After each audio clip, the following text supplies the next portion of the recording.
할렐루야. 사랑하는 성도 여러분, 오늘도 굿모닝입니다.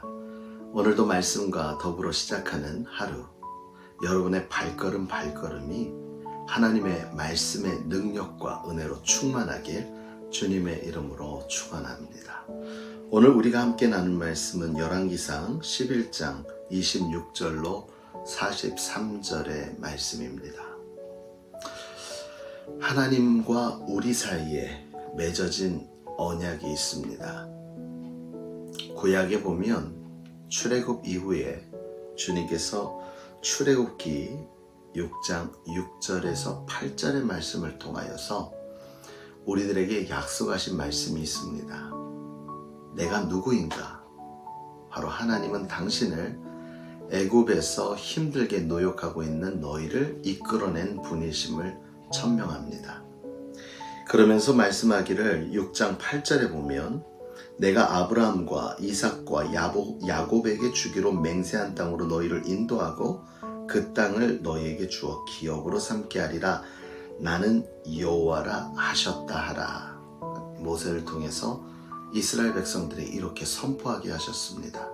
다시 말하면 그들의 주인은 하나님이라는 거지요. 그리고 하나님은 우리의 주인이시라 우리를 이끄시고 지켜주시겠다 약속하여 주신 것입니다.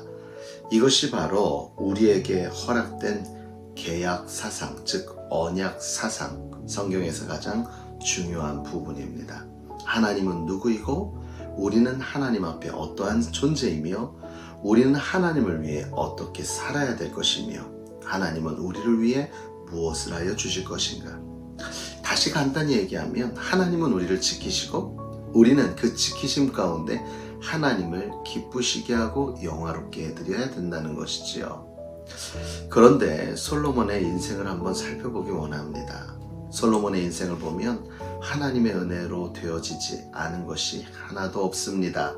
그의 지혜조차도 하나님께서 허락하셨고 이전과 이후에도 이와 같은 지혜로움을 보지 못할 것이다 라고 말씀하시며 솔로몬에게 귀한 지혜를 허락하여 주셨습니다. 그런데 시간이 지나면서 우리가 살펴본 바와 같이 솔로몬은 하나님을 더욱 의지하기보다는 주위의 나라들을 의지하기 시작했고 하나님을 두려워하기보다는 주위의 환경을 두려워한 나머지 이방의 다른 왕들의 딸과 결혼을 하여 정략 결혼을 통하여서 자신을 지키려고 했던 것을 보게 됩니다. 그런데 지금까지 솔로몬을 지켜주셨던 이는 하나님이었습니다. 사랑하는 성도 여러분, 그때 하나님께서 하신 일이 있습니다. 우리가 살펴보고 있는 열왕기상 11장에는 바로 그 솔로몬을 책망하시는, 즉 사랑의 회초리를 드시는 하나님의 모습을 볼 수가 있습니다. 오늘 말씀 보면 14절에 에돔 사람 하닷을 통해서 첫 번째 회초리를 드시고요. 두 번째 회초리는 일리아다의 아들 르손을 통해서 드시고 세 번째는 솔로몬의 신복이었던 느바데 아들 여로보암을 통하여서 솔로몬에게 깨닫기를 원하여 회초리를 대고 계시는 것을 보게 됩니다. 그런데 깨달을까요? 그런데 우리가 여기서 한 가지 살펴볼 게 있어요. 14절에 제가 다시 한번 말씀드리면 에돔 출신으로 에돔에 살고 있는 왕손 하닷을 일으키셔서 솔로몬의 대적이 되게 하셨다. 누가요? 하나님이요. 23절에도 또한 또 다른 대적자 엘리아다의 아들 르손을 일으키셨다. 대적으로 삼으셨다는 거죠. 또 26절에 보니까 느밧의 아들 여로보암은 한동안 솔로몬의 신하였으나 이 사람까지도 솔로몬의 왕에게 반기를 들어 대적하게 하였다. 자, 대적한 것이 아닙니다. 대적하게 하였습니다. 누가 대적하게 하였는가? 하나님이시지요. 그런데 이 대적이란 단어를 히브리어로 변경시켜 보니까 히브리어는 뭐라고 되어 있냐면 이 대적을 사단이라 라고 얘기합니다. 다시 말하면 오늘 하나님께서는 하나님의 사랑하는 자를 책망하시고 돌이키시기 위해서 사단을 사용하셨다는 거죠. 여기서 우리는 생각나는 한 사람이 있죠. 욥이죠. 욥. 욥은 잘못해서 시험에 든 것은 아닙니다. 욥은 당대의 의인이었습니다. 하나님이 욥에 대해 너무나도 칭찬을 하고 자랑을 하니까 사단이 얘기하죠. 그거 하나님께서 다 주시니까, 그게 풍성하게 해주시니까 당연한 거 아닙니까? 제가 조금만 흔들면요, 욥은 넘어져서 하나님을 대적할 겁니다. 하나님을 원망할 겁니다. 그때 하나님께서 사단에게 허락하십니다. 해보라 합니다. 그러나 여기서 우리가 중요하게 생각할 것은 무엇이냐면요, 우리를 흔들 수는 있습니다. 그러나 하나님은 욥을 시험하는 사단에게 그의 생명은 절대로 건들지 못하게 막으셨습니다. 중요한 사실 이겁니다. 우리는 이 세상 가운데 살아갑니다. 그러나 우리에게 허락된 것은 영생의 생명입니다. 아무리 사단이 우리를 흔들고 우리를 넘어뜨려 할지라도 우리가 분명히 기억해야 될 것은 우리의 생명은 절대로 건들 수 없다는 것입니다. 우리의 생명이 주께 있기에 우리는 이 시간 해야 할 일은 돌이키는 겁니다. 돌이켜서 하나님 앞에 나의 죄를 고백하고 하나님 앞에 돌이켜 나아갈 때 최후 심판대 앞에 섰을 때 그날 하나님 앞에 잘했다 칭찬받을 수 있는 그러한 저와 여러분이 되어지게 될 줄 믿습니다. 환경에 어려움이 있고 어떠한 시험과 연단이 내게 다가온다 할지라도 그때 이것이 나에게 하나님께서 허락하신 회초리임을 우리가 깨닫고 좀 더 깨어 있어서 우리의 자신을 돌아볼 수 있는 저와 여러분이 되기를 주님의 이름으로 축원합니다. 솔로몬은 그런데 여전히 이것을 깨닫지 못합니다. 그래서 솔로몬은 뭐라고 생각하냐면 르손, 하닷, 여로보암이 사라지면 모든 문제가 사라질 것이라 생각합니다. 아니요. 이 일이 일어난 주 원인은 솔로몬이었기 때문이죠. 하나님의 사랑에서 벗어나려 했고 하나님의 지키심을 의지하지 않았고 하나님의 은혜를 돌아보고 깨닫지 못했기 때문이죠. 우리 인생에도 많은 문제들 만나는데 우리는 이 문제만 지나가면 이것만 피하면 될 것이라고 착각합니다. 피해서 될 것이 아닙니다. 사랑하는 성도 여러분, 무엇이 문제인지를 다시금 깨닫고 담대히 그 싸움을 이겨 나아갈 때 그 고난 뒤에 있는 승리의 기쁨과 하나님의 예비하신 은혜를 깨달아 더욱 감사하는 저와 여러분이 되어지게 될 줄 믿습니다. 그래서 어떠한 마음으로 살아야 될까요? 다윗은 어땠습니까? 다윗은요, 시험을 만났습니다.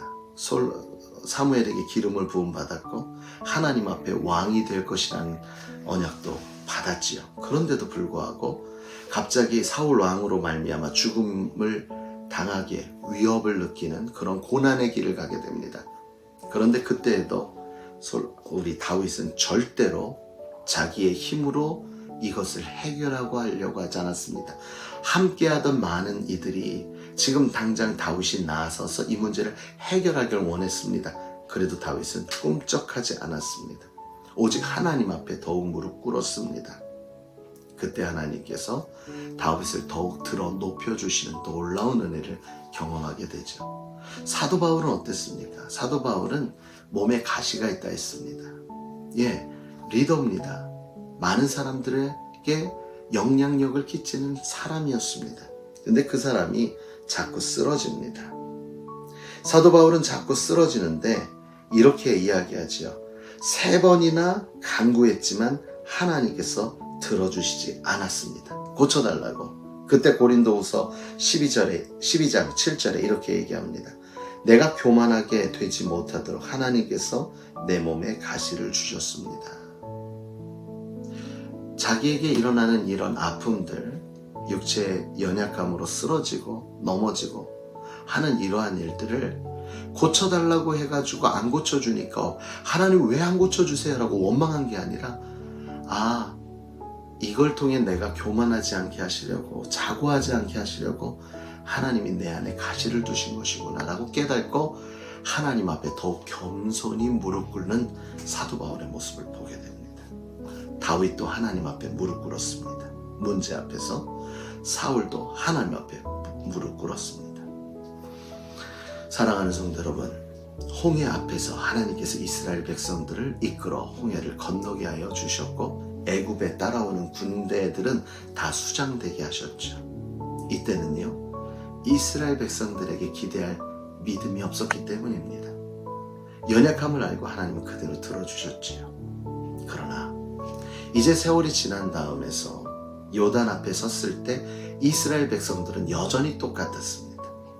그때 문제 앞에 그들은 불평하고 원망하고 더욱 흉흉해졌지요. 아론을 부추겨서 우상을 세우려고 했죠. 아니요, 세웠습니다. 그런데 하나님이 원하시는 건 요단 앞에서 우리가 순종함으로 믿음으로 그 문제를 밟고 넘어가길 원하셨던 것입니다. 우리를 향한 하나님의 마음이 이렇습니다.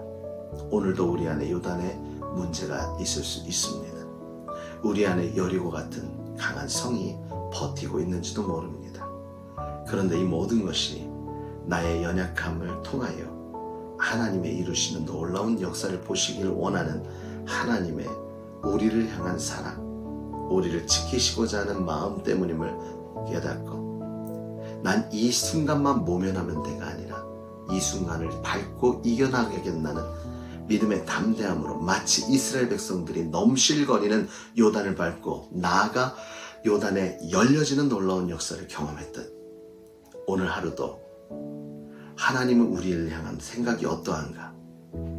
내 앞에 있는 것이 혹 나를 향한 하나님의 회초리는 아닌가?